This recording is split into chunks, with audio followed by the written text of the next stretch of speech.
Noong nakaraang episode po natin ang ating pong pinag-aralan ay yung lahat ng mga bagay na may kinalaman sa edad ng tao. Ngayon naman po, ang ating pong aaralin, lahat ng bagay na may kinalaman sa oras o orasan. Ito yung clock problem.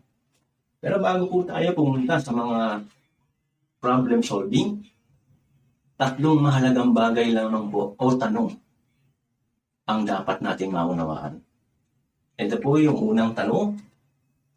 How many times in a 24-hour period do the hour and minute hands of a clock form a right angle? Ibig po sabihin, yung minute hands at saka hour hands formation, yung silang dalawa ay 90-degree angle. Ang answer po niyan ay 44 times. 22 sa umaga, sa AM, 22 sa PM. Mamaya ipapaliwanag ko po kung bakit 44. Punta po tayo sa second question. How many times in a 24-hour period do the hour and minute hands of a clock make a straight line? Kung doon po ay right angle sila sa isa't isa, ito naman po yung isang line sila, kaya alam magkasalungat sila.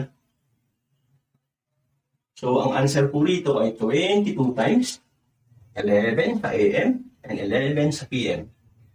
At yung ikatlong mahalagang question, how many times in a 24-hour period do the hour and minute hands of a clock coincide? Ibig sabihin nun, pwede po natin sabihin na magkasabay, magkakatong gano'n.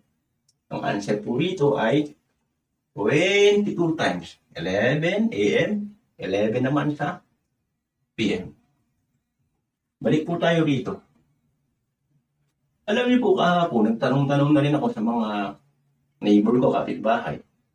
Tinanong ko po itong tanong na to. Hindi lang po siguro 10 yung natanong ko eh. Lahat po sila ang sagot 48 times. Ibig po kasing sabihin kung 24 hours, ang right angle formation between minute hands and hour hands po kasi, yung appearance niyan, dalawang beses sa isang araw, isa sa AM, sa isang oras, ay may isang oras. Yung appearance ng right angle sa isang oras ay dalawang beses. Sa AM, sa PM. Pero ang answer po na 48 ay hindi po tama eh. Mali po yun. Ang answer po talaga ay 44. Ngayon, bakit ko po nasabi yan? Kasi ang laging iniisip po ng tao pagka clock system, siya po ay non-rotating coordinate system. Ibig po sabihin, ang magiging kaisipan ng tao, kung 90-degree angle, pwedeng sabihin na 12-15. Right angle na yan eh. 12-15. 6-15. Right angle na, 90 degrees eh. 6-45. And so on and so forth. Mali po yun eh. Alam niyo ba kung bakit? Kasi po, pag sinabing clock system, ang tawag po dyan sa system na yan ay rotating coordinate system. Ulat po natin, napakahalaga po nito, yung rotating coordinate system. Rotating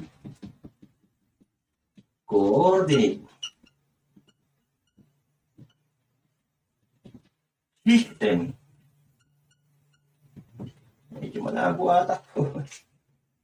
Ibig po sabihin ng rotating coordinate system, meron pong angular velocity, yung minute hand at saka yung hour hand, may sarili po sila. Pagka ganun po, hindi po tao ang masusunod kung kailan sila magka-right angle sa isa't isa, kundi sila mismo. Hindi ko naman po sinasabi na sila may sariling isipan. So, pagka ganun po, kung may angular velocity o speed sila pare-parehas, tapos umiikot sila sa isang direksyon, ibig pong sabihin, yung mas matulin na angular velocity, ito yung minute hand. Alam naman natin yan eh. Sa orasan eh, titingnan natin, mas matulin yung minute hand. Ibig pong sabihin, maapektuhan po yun. Ibig po sabihin, babagal po yun. Magkakaroon po ng bagong angular velocity of minute hand. Kasi ima-minus po natin yun doon sa mas mabagal na angular velocity ng hour hand. Para po maintindihan, ganito po yan. Uni natin parehas yung angular velocity nilang dalawa. Unahin natin yung angular velocity of minute hand. Angular. ANG na lang ha. Velocity. Velocity for velocity. Bell for velocity. O. Minute hand. Ayan ha. Kung titignan po natin dito sa clock na to, pag mula po dito hanggang 1 ay 5 minutes, ang angle niya po ay 30 degrees. Bakit ko nasabing 30 degrees? Kasi ito 90 degrees po ito eh. So equally divided po siya yung tatlo. Therefore, for 30 degrees is equals to 5 minutes. Para makuha natin yung angular velocity of minute hand, i-divide natin yung 30 degrees divided by 5 minutes. Ibig po sabihin, malinaw na malinaw, magiging 6 degree per minute po siya. Yan po yung angular velocity of minute hand. Punta naman tayo dun sa isa, yung angular velocity of hour hand. O ito yung mas mabagal. Ibig po sabihin, kung titingin na naman po tayo dito sa clock system na to, ang isang oras po ay 1 eh. Di ba? Then, 30 degrees din siya. O, therefore, kung 30 degrees siya, is equivalent to 1 hour, which is also equivalent to 60 minutes. Para makuha po natin ang angular velocity of hour hand, ganun din po, di-divide natin to. 30 degrees divided by 60 minutes is equivalent to 1 half, 0.5 degree per minute. So, ito po yung angular velocity of hour hand. Ibig po sabihin, magkakaroon kasi maapektuhan siya ng mas mabagal tulad ng sabi ko, ima-minus to eh. Doon sa mas mabagal na speed. So, kunin po natin yun ha. Mababago po ito, yung angular velocity. Maapektuhan siya nito kasi isa yung direction ng ikot eh. Therefore, pwede natin sabihin na lang natin, second, angular velocity of minute hand.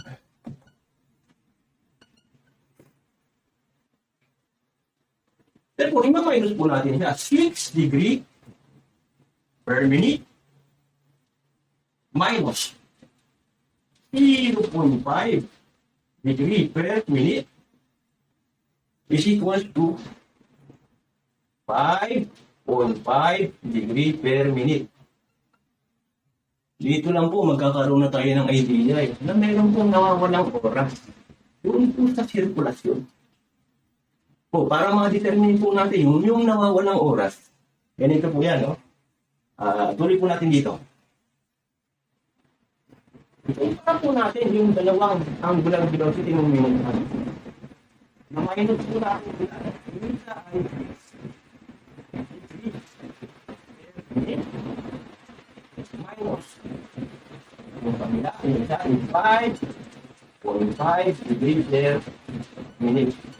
So, ang answer po yan ay 0.5 degree per minute. Oh. Which happen to be na same doon sa angular velocity of hour hand. Ito na po yung nawawala eh. Na oras dun sa sirkulasyon. I-convert na lang natin. O, i-convert natin ha. 0.5 degree per minute. Kasi ang pinag-uusapan po natin dyan, 24 hours eh. So in 24 hours, multiply po natin ang 24 hours. Aalamin natin sa loob ng isang oras kung ilang oras o ilang minuto ba talaga yung nawawala. Kaya lang hindi natin pwede may cancel dahil minute sa hours. i-convert natin yung hour sa minute. For 1 hour is equals to 60 minutes. In that sense, ma-convert na natin yung minute, hour. Pag minultiply po natin itong 60 times 24 times 0.5, ang lalabas po ay 720 degrees. Oh. Ito po, nakikita na natin yung kung ilan talaga yung nawawala eh. Ganito po yan ha. Magbibigay po ako ng halimbawa. Punta po tayo ng NBA, si Michael Jordan. Pag nag-dunk siya, isang ikot, malinaw ang tawag po roon ay 360 degrees. Ngayon, ipunta natin sa clock system. Isang ikot siya. Ilang minuto po? Malinaw na malinaw. 60 minutes. 60 minutes po yun yung nawawala. Kaya lang hindi lang isang ikot eh. 720 degrees. Ibig sabihin 2 revolution. Nasa baba. Ibig sabihin, kung 2 revolution, 120 minutes, which is equivalent to 2 hours. Yan po yung oras na nawawala sa sirkulasyon. Ibig sabihin, kung 24-hour period, 24 hours minus 2 na nawawala, ibig sabihin is 22. O katulad ng sabi ko kanina, ang right angle formation between minute hand and hour hand, sa loob ng isang oras, yung appearance niya 2 beses. Kung 22 hours siya, kung 2 beses nag-appear yung right angle, times 2 ito. Ang kakalabasan, 44 times. That's why, 44 times po siya dito. No? Pagdating naman dito sa kabila, how many times? Ibig sabihin, straight line. Ibig sabihin, isang linya lang naman sila eh. Between 2 number. Ibig sabihin, maahati lang talaga siya. Pakukontain siya doon sa 23 times. Yung ikat na po naman. Sabihin kung po inside, ibig sabihin yung location niya, pagkasama yung hour lang sa minutes hand, ibig sabihin, in between number lang siya. Diba? Between 1 and 2, between 2 and 1. That's why 22 times yung siya. Saka, so, ganun po, no? Para po maintindihan lalo, mamaya, sasagutan ko po isa-isa to. Tapos, ito, lahat po ito. Kayo po ang mag-judge kung talaga bang 44 times. Ito naman, 22 times. Ito naman, 22